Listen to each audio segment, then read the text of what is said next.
one coach having the fewest number of timeouts in his back pockets in the last 4 minutes of the first half, right? Because I mean, do you agree hypothetically, a lot of people would say a good coach keeps those timeouts, saves them, right? Okay, who's the number one who did not save them over the last 4 years? Spent almost every single one before 4 minutes left in the first half. Signetti. Yep. Oh, my goodness. Guess who's number two?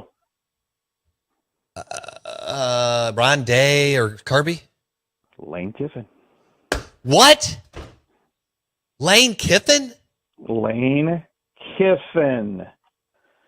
So that got me down another rabbit hole of why. And that's how I developed game control. Game control, the metric of game control is more important than winning the turnover battle. Controlling the game for 60 minutes is very, very, very important. And it's being peer tested at MIT right now. So I'm not giving you the full juice on it. But I discovered something that is going to change the way everybody watches and coaches football at every level going forward. But the timeouts are associated with game control. So my hypothesis is coaches that have a lot of timeouts in their pocket at the end of right there at the end of the first half, one of two things. They are beating the crap out of somebody else already, right? Okay. Or they don't know how to use them to control the game, and they're chickens. They don't know when to call the timeout. They don't know how to stem momentum and use it for game control. You know who's number 3 on that list? Ryan Day. Damnations. Right? Signetti, Kiffin, Day all use more timeouts than anybody else to control the game, even if it's subconsciously. They are controlling the ebb and flow of the game with timeouts before problems occur, rather than sit there and go, I just need to hold these timeouts so I can get one score at the end of the first half to win the middle 8. You're dumb. It doesn't work that way, right? So, so Kiffin is number 2 in using timeouts in the first half before the final 4 minutes. Oh, wow. That was Dave Bartu, Matrix Analytical, talking about timeout usage and game control. Now, that was also part of a broader conversation, which we can drop, which was a little bit longer, on the middle 8. Okay? And what the middle 8 is the 4 minutes going into halftime and the 4 minutes coming out of halftime. And Bartu, you want to drop that too? I think we should.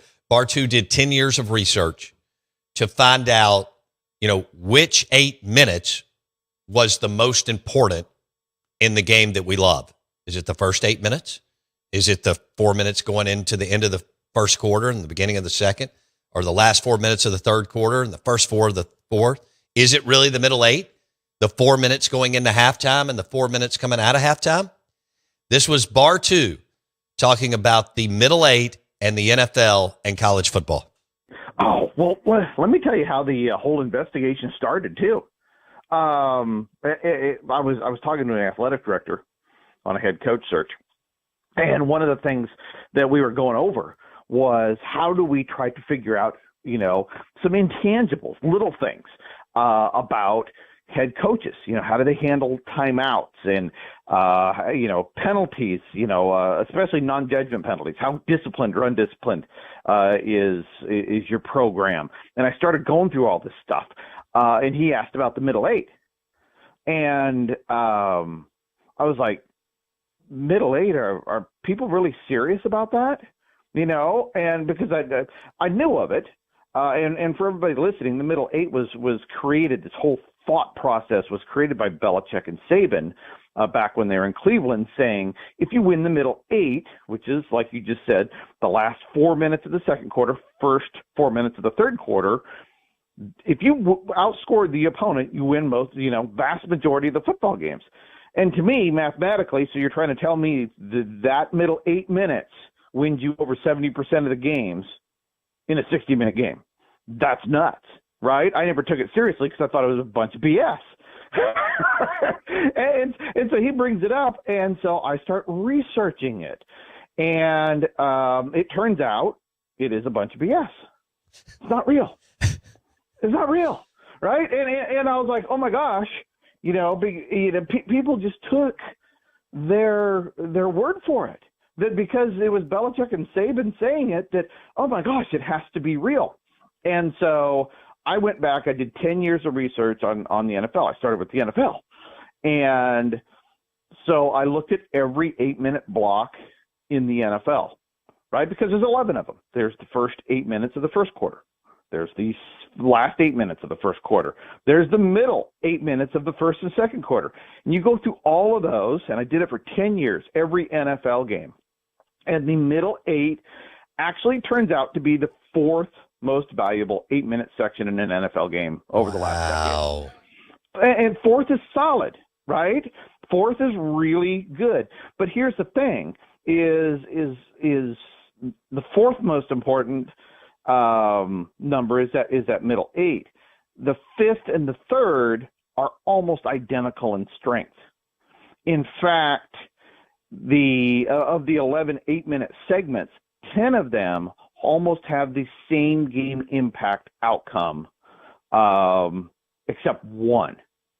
And in the NFL, in close games, what's the most important 8 minutes of an NFL game? So, the last 8 minutes. That's it. There you go. That's it. That's it. If you win in an NFL football games, okay, and the game is close, because see, you can't count a game. It's like, oh, you won the middle 8, but going into it you were up 21-0, and you won 3-0. So, the middle 8 won the game. No, it didn't. Shut up. You're stupid, right? The game was won in the first quarter. So, in close games in the NFL, the most impactful is the last 8 minutes. So to me, like if I'm a GM, I'm looking for head coaches. I'm looking for offensive coordinators. I'm looking for guys that can perform well in the fourth quarter. That's what I'm looking for, right? But here's the thing. It's not even close to the same at college football. The middle 8 in college football in the last 10 years is 9th out of 11. 9th. It is absolutely useless. In fact, in 2024, the middle 8 in college football was the most useless correlation versus the other 10 8-minute segments of the game. It was 11 out of 11. So when you hear on Saturday, we got to win that middle 8, we got to win that middle 8, they are focusing on the wrong thing. If you think that culturally that middle 8 is very, very important, then I think you're coaching wrong. I think you got to coach for 60 minutes, not for that middle 8. Okay. That was Diamond Dave Bartu, and he did 10 years of research on all the 8-minute windows that you can come up with in a football game, both NFL and college football. So what did he say about the middle 8? It's a bunch of BS. I mean, when he asked that question, what are the most important? It was almost so simple that you overthought it and tried to think of another window, right? Exactly right. And he just said the last 8 minutes. But we, again, as coaches, as sports fans, with analytics and everything that we've got going on, we can overthink something in a red hot minute. And we can say, how many of y'all have said that? Maybe not like the middle 8, but when in those however many minutes you 2, 3, 4 minutes going into halftime and coming out of halftime. I love it. But he did 10 years of research, not by gut or eyesight, which is what we all go by, because we're sitting there in the stands with our buddy Michelob Ultra Nachos, and we're thinking that we can follow all the trends and so on within the game. But that's what makes it fun. I mean, we have more information, and now that's kind of lions and tigers and crazy pills. We have more information than we've ever had today, right? So we go down more rabbit holes in everything we do. Oh, yeah. Right? Work, life, sports, whatever. But that is kind of cool. Oh, yeah. That he ran the numbers over 10 years, and he's like, no, that's wrong. I love that he said, the athletic director that asked him, he said, are you serious? He's like, yeah. And I think that's great that athletic director asked him. You want to know. Oh, yeah. And then he asked him about the timeouts thing. Any edge. Right. Any possible edge. Intangibles, any edge, absolutely. All right, we're giving away these 2 rounds of golf and a night at Pearl River Resort, but the Golden Moon Casino Hotel, okay? So Here it is. I've got the perfect question for y'all. I have the perfect question. I want you to enter. You could win. I want you to win. Right. But on the Dancing Rabbit Golf text line, 601-885-3776, for 2 rounds of golf to Dancing Rabbit Golf Course and a night at the Golden Moon Hotel, you get 4 people to watch March Madness with, dead or alive. Who's in your crew? So whichever day is free for you. Thursday night, Friday night, Saturday, Sunday. Well, we got hoops all day, Thursday, Friday, Saturday, Sunday. You get 4 people to watch March Madness with, dead or alive. Who's in your crew? My first 3 are Barkley, Patino, and Elon Musk. And I know Elon's weird, and I don't think he really, but that's the whole point. I want weird. Okay, I want Barkley, who's crazy. I want Patino, who's brilliant. I want Elon just because he's weird. And I want to see how he's reacting to us watching 4 or 5 hours of hoops. I got to find one more, and I will on the other side. You get 4 people to watch March Madness with, dead or alive. Who's in your crew? That's how you enter. You could win 2 rounds of golf to Dancing Rabbit Golf Club and a night at the Golden Moon Hotel on the property of Pearl River Resort.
WRKS Pickens Jackson. All systems go. Live from the Whiskey 61 Lounge inside the Bank Plus studio. This is Out of Order. Live in the studio.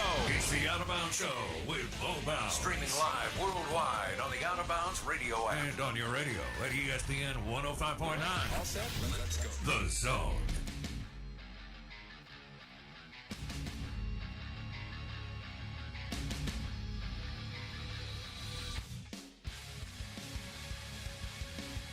Good morning. Welcome into the Out of Bounds Show, ESPN 105.9 The Zone. Oh, the madness. I'm ready. No doubt about it. He's like a bad drinking game. It just won't end. Well, man, our text line is on fire on the Jeff Lebby question today. We'll continue to discuss that. The Out of Bounds Show, ESPN 105.9 The Zone. March Madness is brought to you by the Super Cool Experience and the Sportsbook on the property of Pearl River Resort. Right there, an hour from here, pearlriverresort.com. And then you mix in the table games and Dancing Rabbit Golf Club and all the other fun stuff they got going on. You want to stay in the Golden Moon if you're staying at the hotel. And because you can hit the elevator, hit the lobby, you're in the sports book in less than 30 seconds. Boom. PearlRiverResort.com. PearlRiverResort.com. And this hour is brought to you by Kessler Prime. They have 6 private dining rooms that you can reserve. And call them today. Kessler Prime and the Renaissance Steaks and yummy seafood and all kinds of good stuff. And don't forget that Elijah Craig Bourbon, award-winning Elijah Craig Bourbon, is the official bourbon of the Out of Bounds Show. We asked whether or not our listeners think that Jeff Lebby can turn this program around, win enough games to extend his career. It's about 99% no. Actually, I haven't seen a yes yet, but that doesn't mean that I didn't miss a text because they started rolling in between answering the Lebby question and then entering to possibly win 2 rounds of golf to Dancing Rabbit Golf Club and a night at the Pearl River Resort at the Golden Moon Hotel. And some of them I can't read, and some of them I can, like this one. Bo, no. He should have never gotten the job. Good old boy networking doesn't win. All right? Ouch. I've got a bunch of just no's, exclamation points. Some of you give me a little bit more. And can Lebby win whatever? And what's that number for you to extend his stay in Starkville? You know, he's got several winnable conference games if they've done what they're supposed to do. And I understand that's a big if. But if they've done what they're supposed to do, then what would be the number for you for number of wins for Jeff Lebby to extend his career? He has a better defensive coordinator, like light years better. Sure. Now, he waited this is on, Lebby decided to go with Coleman Hutzler for 2 years. I think it's going to end up costing him his job. Yep.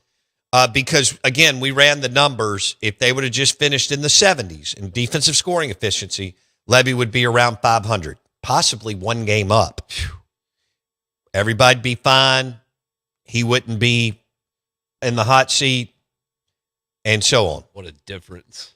But he went with Coleman Hutzler, who finished outside of the top 100 in back-to-back years. Okay? So it's still mind-boggling that Coleman Hutzler was your defensive coordinator in the SEC. I mean, I get it at, somewhere else. App State. No, not even App State. Yeah, actually, yeah. No, I'm thinking somewhere else. Like Rhodes, and they don't even play football. That's a private school in Memphis, but whatever. Or I don't think they play football. They may have added it. I don't know why you would, but because you can't make money at a school like that. They're scholars. Yeah, no doubt they're scholars. So what would be the number? Is it set? One thing we know, even if he survives, Lebby's ceiling is really, really low. He's never going to rip off 8 or 9 wins. No. So he's going to this is my strong opinion.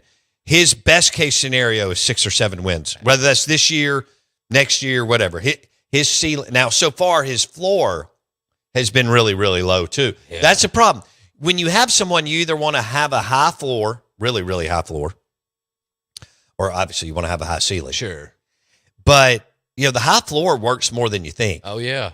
And so I think Steve Robertson said 7 wins last month or the month before. Right. And Well, what's a good floor, though? 5. That's a good floor? Yeah, I'm all right you with that. can't No, go I'm cool 2 with and that. 10 and usually ever recover. You came back with a 5 and 7 that was Meh. a lot of smoke and mirrors because the non-conference schedule was really, really easy. Yeah. I mean, you played Southern Miss, Arizona State at home, who wasn't near. Again, we like to tie in what the team did the year before. We're good at that in sports. When that year had nothing to do with the next year. And then you played Northern Illinois and Alcorn or something. Right. And those teams weren't any good either. So it was a really, really weak non-conference. And then you beat an Arkansas team that had an interim coach and couldn't beat anybody Right. Down the stretch. Although they had a phenomenal quarterback in Taylon Green. And we talked about him for years. Other people jumped on board, but what a beast. He is a beast. His measurables are Oh, yeah, he had the combine. He tore that up. And DK-like. I think if you put him with He is. you put him in with a Shanahan, Sean Payton, McVay, LaFleur Ugh. type guy, and Look out. McDermott. There's a lot of them out there. There's plenty. Then, boy, you could have something. Maybe we should be talking about him in I the don't first know why round. we're not. I mean, what? I guess you could ask the question: why Ty Simpson over Taylon Green? Great question. Taylon definitely didn't have that kind of support system. No. He didn't have personnel, coaching, and so on. Can Taylon Green? Played a lot more is football. he capable of being accurate enough? And he may be to play in the league. Now we know he can run around. He's big, physical, make plays. He's elevated, though. I mean, he was at Boise State, Yeah, and he's played a lot of ball. he just walked into a tough situation in Arkansas. Yeah. Back to Jeff Levy. What is the number for you as far as staying? Andy Mead says, hell yeah, I hope Levy stays for 10 years. Yeah. Rebel. Yeah. So Ole Miss Ole Miss fans hated Jackie Sherrill. Right. Hated Dan. They didn't like Dan. No. They didn't like, they don't care that much about basketball, but they didn't love Rick Stansbury. No. I don't think probably not a hate thing, although Rick at one point went on like a 14-2 run over Ole Miss or something. Dang. Cohen is a baseball coach. So when you have a coach that Mississippi State fans didn't like Kiffin, No. because all he did was win. Right. Now, granted, he's brash and more cocky than any coach in the state, in the history of the state. Didn't even scratch the surface of what Mullen or Freeze did. Really? Cockiness? Cockiness? I mean, Mullen and Freeze didn't even scratch the surface of Kiffin. Excuse me. Yeah. Kiffin, without a doubt, the most cocky and threw the most, shots at the rival. But your defensive coordinator is much better. Let's say you finish in the 70s, which would be a 30 to 40 spot jump in defensive scoring efficiency. And Camario, because he can run around a little bit, makes everybody better because you haven't had a dual threat quarterback since Nick Fitzgerald. Can you believe you're saying that out loud? I mean, how stupid is that? Long time In ago. college football, you knew 25 years ago that dual threat quarterbacks give you a better opportunity to win, and you haven't had one since Nick Fitzgerald. I mean, you ran off Garrett Schrader, okay, and Sawyer Robertson and Keaton Thompson. It's unbelievable. The Key City, Mississippi Queen caller line, 601-707-3750.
look at that.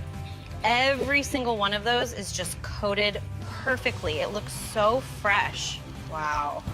Good morning. March Madness, baby. Jump in the Out of Bounds Bracket Challenge. You're listening to 105.9 The Zone, ESPN. Just go to ESPN.com, hit Bracket Challenge, and search OOB High Rollers. Steve Azar is now in. We got more coming. And the grand prizes are going to be incredible. Obviously, there'll be a 24-hour stay to Pearl River Resort, hotel, golf, and food. But we're going to do a Whiskey 61 decanter, which is super nice. I've got a couple of Tito's pieces back there that are really, really cool. Jackson's lobbying for me to give away a golf bag. Do we really have 3 of them? Should I throw in the Michelob Ultra golf bag? I don't know about that yet. Hold on. Okay, which one is it? Is it Patron or Michelob Ultra? We do have multiple, but we need to see which one is that we're ready to or par Tito's. with. We got a Tito's. We got a Michelob. Okay. We may have 2 Tito's. I'll look. Okay. The Michelob's sweet. That Michelob It's Ultra sweet. golf bag is nice. I like it. I like it as a set piece too. So it's going to be tough. Tell me what you mean by set piece. So I mean, if we ever wanted to put a golf bag anywhere near the set, that would be a good one to have up there. Okay. And the colors match well with everything and our aesthetic and whatnot. Not that Tito's doesn't, but Well, yeah, let's get the Tito's one out yeah, and have it on the set for a little while. we can do that. We're doing Tito's Martinis in the third hour with Nick Fulton, who's our resident bartender. Yes. Also managing partner of USA Pawn, where they specialize in buying and selling silver and gold. They're one of the leaders in the industry in the whole United States. Yeah. Okay, I just got another golf bag. Nice. So I just text Southern Beverage on another golf bag so we can give that one away, but then have another one. Nice. Okay. All right. For the people. All right, so we'll throw in, as part of the grand prize, a Michelob Ultra golf bag. Boom. That's a good. All right. Okay. Now we're cooking. If you see one missing, it's probably because I got it. Wes, we will fire you. I'm just kidding. Or, I mean, you're borderline on the 25-man roster, so I don't want to have to ship you down.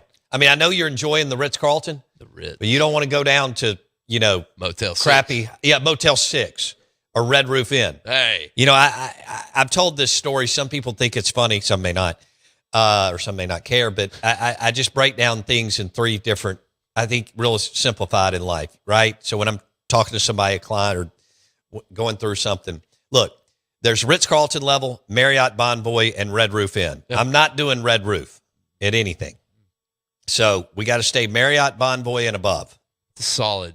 Okay? Solid level. I okay. like that. Now, the Marriott that I stayed in by Globe Life Field, Pumping.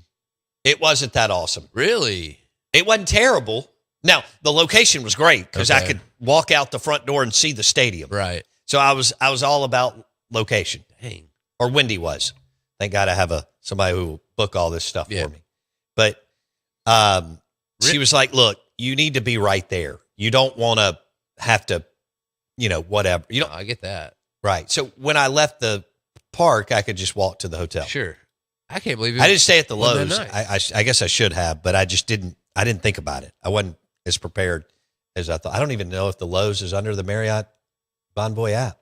I thought all you did was buy hardware stuff there. Well, that too. Wouldn't that be cool if Lowe's was a hotel and a hardware store? It'd be so Think about all the retirees that would stay there so that they could shop nonstop for like 2 days. What are they doing in there? I mean, what's going on? I mean, their guy, Build-A-Deck guy, retired. He goes to Lowe's or Home Depot not once a day. He goes 3 times a day. Yes. What else are you going to do?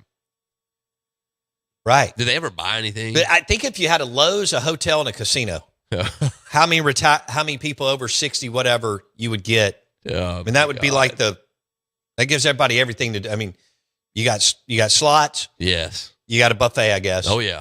You've got a hardware store. Absolutely. And you got a hotel. I mean, that's awesome. Get them and shuttle. a little coffee cafe thing. Yeah. I mean, that's all you need. Get them a shuttle and let's go. I think we just came up with a model that could even that won't be destroyed by AI like everything else. All right. Out of Bounds brought to you by Independent Roofing Systems, number one in the commercial and industrial roofing space.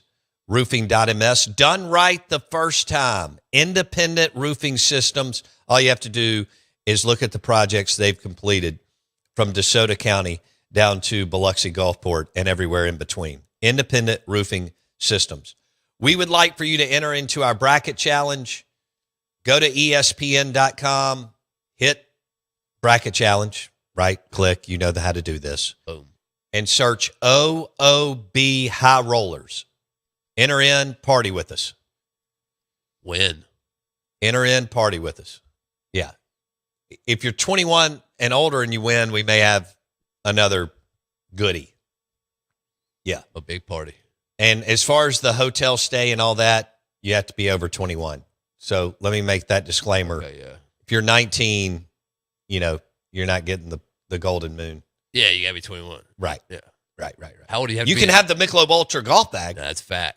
but, other cool gear that we can put together. So is that good? Yeah, we'll have plenty of that. All right. This guy's, so we did that. We know how you enter. Now, we're also giving away 2 rounds of golf to Dancing Rabbit Golf Club and a night at Pearl River Resort at the Golden Moon Hotel. And the question that we asked this morning, here's how you enter to win on the text line. You get 4 people to watch March Madness with, dead or alive. Who's in your crew? Tough. Text line 601-885-3776. And that's the Dancing Rabbit Golf text line. We've got some good ones. Hit me. Let's see. Well, do you have your that's on fourth Jeff yet? Levy. Do you have your 4th yet? I do. Uh-huh. Barkley Patino, Elon, Tart the Shark. Tart Shark. That's not bad. Okay, all right. I like it because you're mixing in a little entertainment type deal with Elon because you want to be entertained by him. Absolutely. I want to watching see him. what weird stuff he would say Right. while watching that many hours of March Madness. You're bringing in Chuck because Chuck's Chuck. Yeah. And then you got 2 basketball minds who can actually, Hall of Famers. yeah, who can break But the game also down. have great personalities. Right. I like it. That's a good mix. Here's one. Charles Barkley, John Daly, Pat Riley, Shaq. Ooh, That'd be awesome. that's a Be pretty awesome. good one, too. That's freaking great. Yeah, I like that. Good job. Here's one from Steven. Michael Jordan, Charles Barkley, Bailey Howell, and Donald Trump. That's a good 4. I like that. 3-hump camel. Norm Macdonald, Anthony Bourdain, Larry Bird, and my dad. That's Love that. That's good. Here's one. Bill Walton, Jay Billis, Charles Barkley.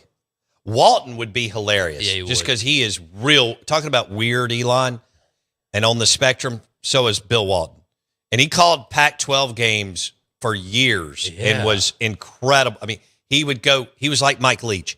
He would go down a path where he wasn't even talking about the game. Oh, yeah. Grateful Dead. Get in Dead. his Grateful, who knows? Love that. Let's see. Here's another one from Eagle Cat Mike. Slick Rick Pitino, Sir Charles Barkley, Shaquille O'Neal, and Bo Bounds. That's a good. Love thing. it. A great 4. I'd love to watch March Madness with you, Eagle Cat Mike. Joe says my 4 would be Lil Wayne, Shaq, my Uncle Larry, who has passed, and Dickie V. That's nice. I like to give you. Drug Dog says Shaq, Ron White, Dr. Phil, and John Daly. That's good. I almost said Ricky Gervais. Would have been a good one. Yeah, just because listening to him and Elon, Yes. while Barkley and Patino are actually, somewhat into what's going on, I think that would be hilarious. And I think the more weird, the better. Yes. Make them weird. Love it. Mike Detillier coming up next. WWL Radio TV New Orleans. Lunch today brought to you by Burgers Blues Barbecue, B3 Dogwood Flowwood, and they have a new green space, which is super cool. They have a full bar in Dogwood Flowwood. Burgers Blues Barbecue, B3 Dogwood Flowwood.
Oh, man. I don't want to surprise y'all, but out of bounds, ESPN 1059 The Zone. Jackson forgot to call Mike Detillier. So now we're calling him. Mike Detillier, WWL Radio TV New Orleans. Jackson was breaking down the music scene in Jackson, which was riveting. The show is brought to you by Sound and Communications. Speaking of music, how many venues and arenas have they put audio visual in, along with churches, hotel lobbies, and restaurants, and so on? Your next video wall is powered by Sound and Communications. SoundComAV.com. SoundComAV.com. Your next video wall for your arena, your high school, your lobby, CPA firm, technology firm, attorney, hospital. Video walls powered by Sound and Communications. SoundComAV.com. Don't forget to enter into our Out of Bounds Bracket Challenge on ESPN.com. OOB High Rollers. OOB High Rollers. How about that? That's the name of the bracket challenge. OOB High Rollers. And Steve Azar's in. Jermaine Benoit, health coach to the Stars. We got to get her on this week or next. Well, I'm going to be out at Pearl River Resort. We're running out of days in studio. Maybe next week. Emma Bond, former alum. We got to get Blake in. Blake Scott, Mr. St. Patrick's Day. Jason won it 1 year. So Jason Price has to get in. Did I say Emma Bond was in? She's an Out of Bounds alum. And we need more females in. So I need you to jump in to the bracket challenge. OOB High Rollers on ESPN.com. All right, let's switch gears. We welcome in Mike Detillier, WWL Radio TV New Orleans. Mike D joins us on the Farm Bureau Insurance guest line.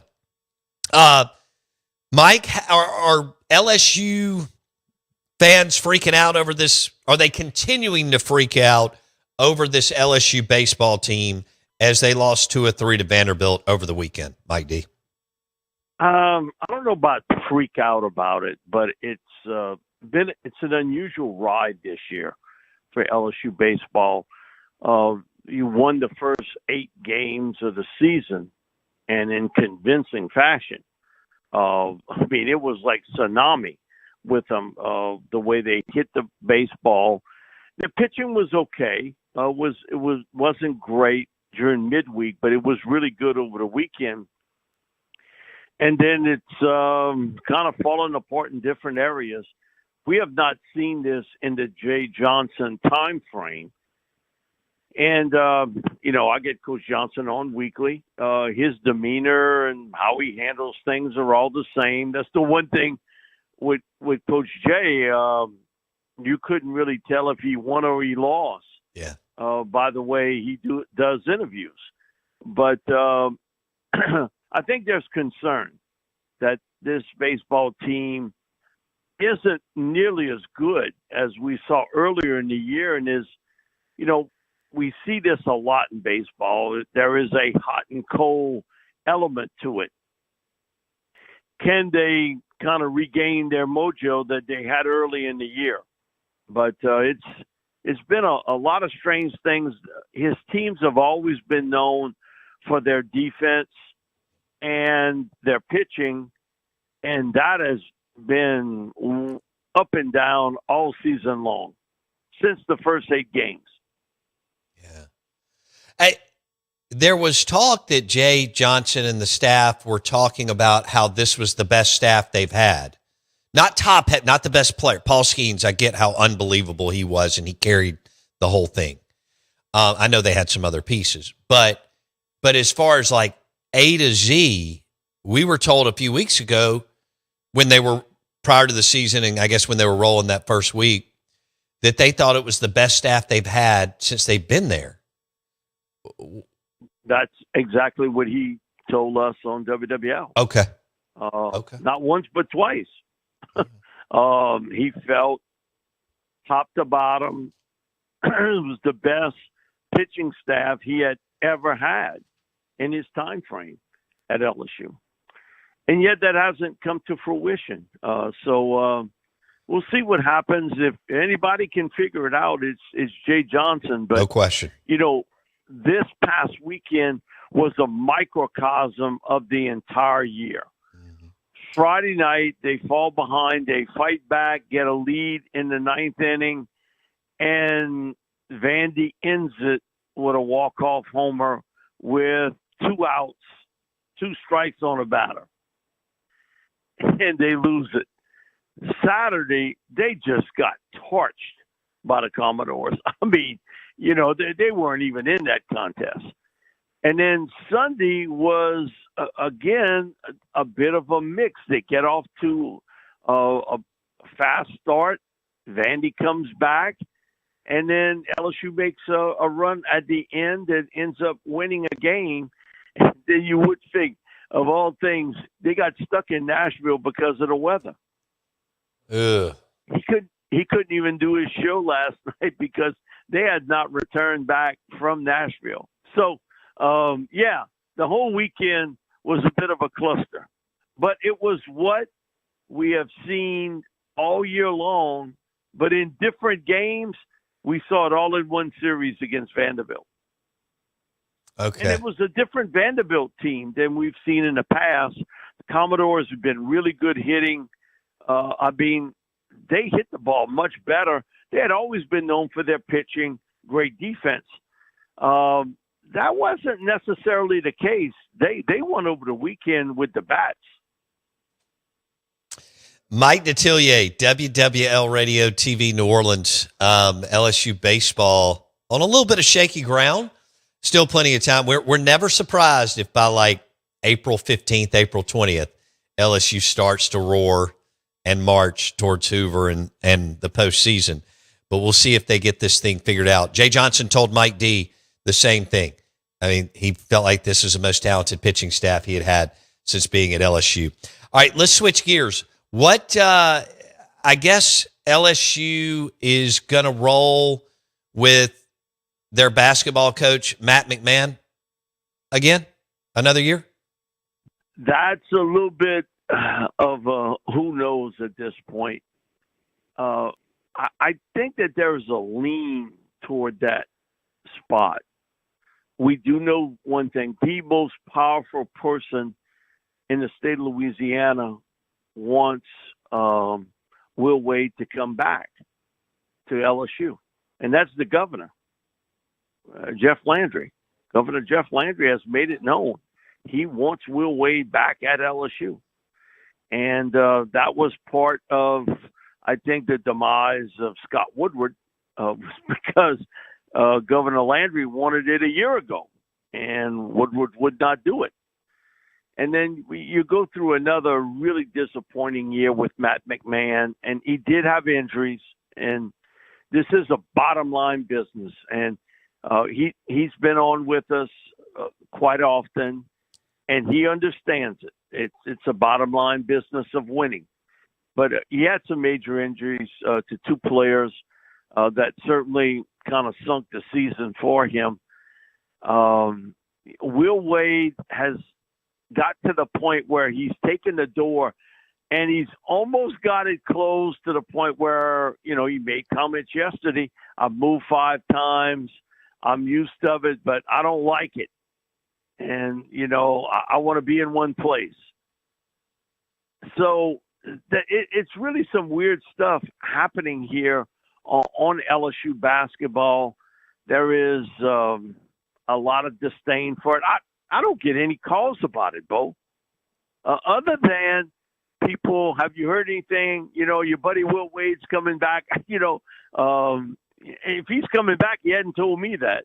You know, so all I know is I think the lean is for Matt McMahon to return back to Baton Rouge for another season. Okay. And I get a lot of people tell me, well, all this money being spent on LSU football and all this money being spent on LSU baseball, gymnastics, which is really good, women's basketball. They can't afford to eat, McMahon's contract, bring in somebody new. The big question is, can they afford not to? Wow. Can they afford not to? Because, can Matt McMahon piece it together for another year? I don't know that. But from everything I've heard, it's going to be one of two things. Either McMahon returns for another season or they somehow convince Will Wade to come back to LSU. Man, the American gangster Will Wade and Lane Kiffin on the same campus. I mean, we're all here for it. Let's get our popcorn and let's and nachos and see how this plays out. Mike Detillier, LSU insider, WWL Radio TV New Orleans. He joins us on the Farm Bureau Insurance guest line. Mike, there's a lot of, let's switch to Lane Kiffin, Lane Train, baby. There's a lot of discussion that Lane is positioning LSU to land one of the best classes in LSU's history and possibly a number one class with the groundwork that they're laying this spring. Are you picking up any of that? What are you hearing as far as LSU and Lane recruiting? Yeah, it's been an uptick in the high school recruiting ranks for Kiffin. That was something that Brian Kelly, he was, I'll use the term good. He wasn't very good or great at, to be honest. And I don't think he spent a lot of time with it. That was not part of what he was doing. But I think you see a concerted effort by Lane Kiffin and his staff to try to land a top recruiting class for 2027 and the people that they've been able to bring in. And this is a talent-rich state in Louisiana where you've got 3 or 4 of the top 20 players in the country sitting, in your backyard. But they've done a lot of work, Bo, to be honest with you, in trying to piece together a huge 2027 class. And we'll see how far that goes with it. I think one of the things that gets overlooked in the transfer portal is that he brought in a number of players that had multiple years. That was unlike Brian Kelly, who brought in a number of kind of one-and-done guys. And so they made a concerted effort in the transfer portal to bring in players. They're always going to be one-and-dones, but players that can stay here multiple years. I don't think he wants to go 43 players again in the transfer portal. Right. I think that's why the recruiting part, high school-wise, they put a really concerted effort into making 2027 a huge year. And strike while the iron's hot. Sure. Is there a hotter coach right now in college football than Kiffin? No. And he's been a magnet here. Other than, he's been in every parade you could possibly imagine. If it's in Baton Rouge or in New Orleans, he's been much more out front than you ever saw when he was at Ole Miss. And I've been told that by numerous people who know him much better than I do, that he's been much more out front with this, much more visible, much bigger presence on social media than ever before. Wow. All right, so Lane trying to position LSU for the number one class. I think, Mike, you hit the nail on the head. I think Lane, even though he was the portal king starting 4 years ago, I think he would like to dial that back considerably, the 43 players. And because of the way you can recruit at LSU and retain players, I think he'd probably like to try to be in that 20 to 25 players a year in the portal instead of up to 43. Is that kind of how you see it, Mike D? Yeah, I was told by someone that is involved with it that the number they would like to get is that 28 to 32 range. Okay. Because you are going to lose players and you got to replenish it. But the 43 is a big number when you look at it across the board, and be more kind of targeted at positions than say this year where they went all across the board and bringing in spots. So I think that number would be more high 20s or into the 30s. If you look even a year ago at Ole Miss, I think it was 31 or 32 that he had brought in on a team that was really talented at Ole Miss, to be honest with you. So, I give him a lot of credit, along with Billy Glasscock, who was his GM, credit for being able to find people that fit what he likes to do offensively and for the talent level on the defensive side. That has been a key to his success at Ole Miss, and I think it'll be a key to his success at LSU. You can go out and sign players all you want, but if they're not the right fit for you, then you're right back going after the same spot again the following year. I think that was a big part in what Indiana did and also what Texas Tech did. They signified players they felt would fit into their schemes and were able to bring it in, and it all worked. You think about the Texas Tech team. That team in the past had been known for their high-powered offense. This year, it was all about their defense.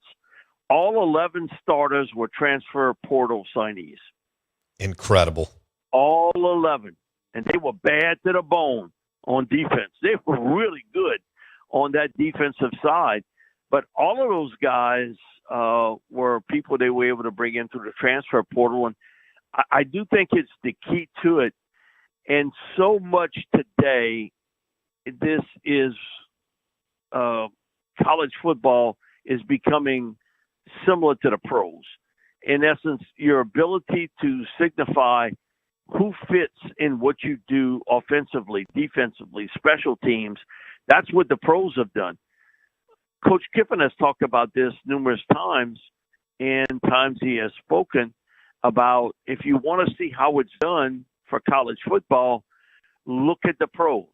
He has brought that up at least 3 to 4 times in interviews that he's done. He hadn't done many. And even in his press conference, he brought it up a couple times that you look at the pros. I think what he's telling you is things that happen in the NFL is what they're going to try to mirror at LSU. And I think he felt that way at Ole Miss the last couple of years he was there. So let's see if it can all work out. It'll all be fueled by what type of quarterback play he gets from either Levitt or Hassan from USC, and how quickly their offensive line can be pieced together. That was an area where it's the biggest surprise of the Brian Kelly regime. When you looked at what he was able to do at Notre Dame, those offensive linemen all looked like they were coming from a conveyor belt. I mean, they were churning them out every year. It was conveyor belt-like.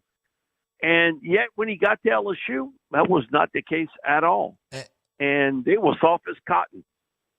But I think that's something Coach Kiffin has talked about also to bring back a certain toughness and a physical mentality that has been lost here at LSU the last couple of years. They've really been much more of a finesse team than anything else. Mike D on the Out of Bounds Show, ESPN 105.9 The Zone. Are y'all celebrating St. Patrick's Day today, or did y'all do enough over Mardi Gras, Mike D? Well, I did enough for Mardi Gras. Somebody else could. They got them here now. They got parades all over the place. But incredible. No, I reached my quota and got beyond it. So no St. Patrick's Day parades for me. I love it. Now, do you fill out a bracket, Mike D? I do not. I let my producer, Charlie Long. Charlie's much more involved. That's his love of college basketball and college baseball. He loves that, so I let him deal with it. I wouldn't have any success. I don't watch a ton of college basketball. I do get a lot of guests about college basketball, and I have Brando Tim comes on. Timmy regularly. B. Yeah, Timmy, man, Timmy and I go back. Like he says, I hate to tell you, but it's over 40 years. Mike. I was like, I get it. You don't got to rub it in, but whatever. But Tim does a great job covering college Yes, he basketball. does. Yeah, Yes, he A does. fantastic job. And in fact, a couple of weeks back, and this was before Michigan got hot, he told me, Mike, there's a team that I think has got a real shot here to win it all. And they had just lost a tough game. And he said, it's the Michigan Wolverines. And, man, we were in studio sort of looking at one another. And, man, damn if he wasn't right. Brando, he does a great job covering college basketball. That's always been a big love for him. He loves college football, but college basketball for him is a close second. Man, I love Timmy B. I loved it when he had his national show on Sporting News Radio. That's where I started, Mike D. In 2003, I was on an AM here, and we were Sporting News Radio, and I was on this, I had a show, and Timmy B had it. We pulled Timmy B's show. He was actually doing it out of Chateau Brando in Shreveport. He sure did. Yeah. He enjoyed doing that. He didn't have to leave the house. He was someone like me. He didn't have to leave. But, man, Timmy and I this is back 80s. Timmy was doing a local radio show in Baton Rouge and called me one night and said, listen, I'd love to get you on as a guest. And I was like, okay. And it started with there. And, and then, man, he jumped and hit it nationally. And he knew I was in another profession. And like he was like, you were getting rich and I was getting a lot of mileage time. So, he always throws that out. But, yeah, man, Tim is a Louisiana guy and what he was able to accomplish here. But it all started in Baton Rouge. And that Baton Rouge station was syndicated in New Orleans. Oh, cool. So he went head up against WWL, and like you said, it was a first round knockout in New Orleans. I did okay, like you said, in Baton Rouge, but man, I couldn't get in the ring with WWL. No, y'all have got a monster. Mike D, thank you, my man. Appreciate it, Bo. Thank you. Mike Detillier on the Out of Bounds show, driven by your next GMC Sierra truck, GMC Yukon. Both can be Denali's. Fowler, GMC, Pearl Brandon. Hit the website right now, fowlergmc.com. Mike D on the Out of Bounds show.